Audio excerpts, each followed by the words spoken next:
बुद्धिमत्ता पाठ क्रमांक 5 गटाशी जुळणारे पद आपण हा पाठ पाहणार आहोत आणि या पाठावरील जो स्वाध्याय आपल्याला दिलेले आहेत सोडवण्यासाठी त्या स्वाध्यायामध्ये आपण 5.3 आपण सोडून पाहणार आहोत. तर सर्वांनी इकडे लक्ष द्या. तर प्रश्न क्रमांक 1 काय म्हणत आहे की 8404 7447 9163. तर पुढे या गटाशी जुळणारं पद आपल्याला पर्यायातून निवडून काढायचं आहे. तर या ठिकाणी आपण पाहूया कसं कोणतं पद या ठिकाणी पर्यायाशी जुळते ते. तर या ठिकाणी सर्वांनी लक्ष द्या. तर आपण काय करूया, या ठिकाणी 11 या सर्व संख्यांना भाग जातो बघा. तर 11ची कसोटी आपल्याला माहित आहे, समस्थानावरच्या अंकांची बेरीज आणि विषमस्थानांच्या अंकांच्या बेरीजेमधला फरक जो आहे तो 11च्या पटीत असेल किंवा 0 असेल तर त्याला 11ने निशेष भाग जातो. आता हे समस्थानावरची किती आहेत, 8 राहिली बेरीज आणि विषम स्थानावरची 8, म्हणजे यांच्यातला फरक काय 0 आहे, म्हणजे ही 11ने भाग जातो. त्यानंतर 7 आणि 4 ची बेरीज काय होते 11 आणि ह्या 7 आणि 4 ची 11 होते, म्हणजे 11तून 11 गेले 0, म्हणजे याच्यातला फरक 0 आहे.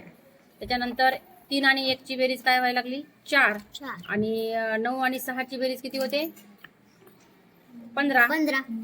15 मधून जर 4 गेले तर किती उरतात 11 उरतात, म्हणजे 11च्या पट्टीमधले 11 आहेत आणि हे 0 फरक आहे, म्हणजे ह्या तिन्ही संख्या 11ने निशेष भाग जाणाऱ्या आहेत. म्हणून आपल्याला पर्यायातली सुद्धा 11ने पूर्ण भाग जाणारी संख्या पाहायची आहे.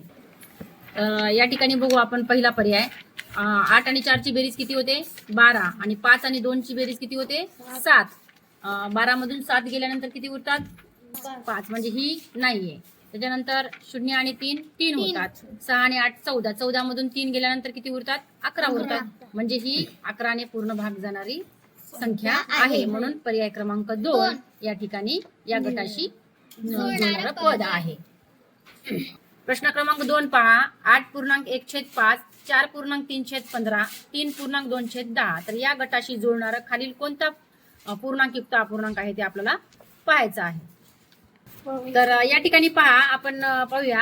तर 1 अंश हे छेदाच्या 1/5च्या पटीमध्ये आहे. 1/5 5, 3/5 15, 2/5 10, बघा 4/5 20. म्हणून पर्याय क्रमांक 1 या ठिकाणी या गटाशी जुळणारं पद आहे. म्हणून पर्याय क्रमांक 1 हे उत्तर योग्य आहे. प्रश्न तिसरा काय म्हणते बघा. 1415 6732 1716. तर या गटाशी कोणतं पद जुळते ते पाहूया आपण. तर या ठिकाणी बघा मध्ये जे अंक आहेत 73 हे 71 41 73 71 ह्या कोणत्या संख्या वाटतात बरं तुम्हाला, मूळ संख्या वाटतात. तर आपण पर्यायामध्ये आपली संख्या बघूया कोणती मूळ संख्या आहे ते. 356 आहेत, ही मूळ नाहीये. 55 पण मूळ नाही. 97 मूळ आहे का, अरे 35 तर मूळ नाही, पण 97 ही मूळ आहे. म्हणून पर्याय क्रमांक 3 हे या गटाशी जुळणारं पद आहे. आता प्रश्न चौथा काय म्हणते बघा. 789 234 678. तर या गटाशी जुळणारा खालील पद कोणता आहे.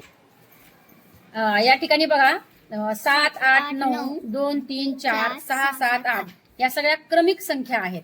तर खाली असलेल्या क्रमिक संख्या कोणत्या आहेत 5 6 7 ही क्रमिक संख्या आहे. म्हणून पर्याय क्रमांक 2 या ठिकाणी गटाशी जुळणारा पद आहे आणि योग्य पर्याय आपला 2 आहे. प्रश्न क्रमांक 5 पहा. 67 61 69. तर या ठिकाणी आपल्याला दशक स्थानावरती 6 दिसत आहेत. तर पर्यायामध्ये आपल्याला दशक स्थानावर 6 कोणी आहेत का, पर्याय क्रमांक 4 हे 65 या ठिकाणी आपल्याला गटाशी जुळणारं पद हे, म्हणून पर्याय क्रमांक 4 हे उत्तर आहे. त्याच्यानंतर 6वा प्रश्न 37 48 59. तर या ठिकाणी गटाशी जुळणारं खालील पद आपल्याला शोधायचे. तर या ठिकाणी आपण बघा 37 मधून जर आपण 3 काढले, 7 मधून 3 काढले तर किती होतात 4 होतात. 8 मधून जर 4 काढले तर 4 होतात. 9तून 5 काढले तर 4 होतात. मग खाली पर्यायामध्ये बघा बरं कोणत्या संख्येतून 6 मधून 2 गेल्यानंतर 4 होतात. म्हणून पर्याय क्रमांक 3 हे गटाशी जुळणारं पद आहे. प्रश्न क्रमांक 7 काय म्हणते बघा. 63 35 आणि 143. तर याच्यासोबत कोणतं पद जुळते ते पाहू. आता पहा, आपण 63 मध्ये जर 1 मिळवला, इकडे पहा, आपण जर या 63 मध्ये जर आपण 1 मिळवला तर आपल्याला 64 येतात. उत्तर किती येतात 64. आता हे कुणाचा वर्ग आहे 8चा वर्ग आहे. आता 35 मध्ये जर आपण 1 मिळवले तर 36 येतात. 36 हे 6चा वर्ग आहे. 143 मध्ये जर आपण 1 मिळवले तर 144 येतात. मग हा 12चा वर्ग येतो. आणि पर्यायामध्ये आपल्या संख्या पहा 15, 72, 100 आणि 121. तर मला सांगा तुम्ही 15 मध्ये जर आपण 1 मिळवला तर 16 होतात, म्हणजे हे 4चा वर्ग येते. आपण या ठिकाणी जर आपण 15 ठेवले आणि याच्यामध्ये जर 1 मिळवले तर हे 16 होतात. हे 16 कोणाचा वर्ग आहे? 4चा वर्ग आहे. म्हणून 15 ही या गटाशी जुळणारं पद आहे. 1 हे या ठिकाणचं उत्तर येतं. त्यानंतर 19/17, 17/8, 4/5. तर या गटाशी कोणतं पद जुळतं पाहू. तर या ठिकाणी बघा अंश आणि छेद यांची जर आपण बेरीज केली 19 अधिक 17 जर केले तर या ठिकाणी 36 हे उत्तर येतं. 17 आणि 8 ची बेरीज केली तर किती होते? 25 येते. त्याच्यानंतर 4 आणि 5 ची बेरीज आपण जर केली तर 9 यायला लागले. तर मला सांगा हे 36 हे 6चा वर्ग आहे, 25 हे 5चा वर्ग आहे आणि 9 हे 3चा वर्ग आहे. तर पर्यायामध्ये अशी संख्या बघायची, अपूर्णांक बघायचा आपण की त्यांची पण बेरीज केली असता ते कुणाचा तरी वर्ग येणार आहे. तर 15 आणि 5 20 होतात, हे तर काही नाही.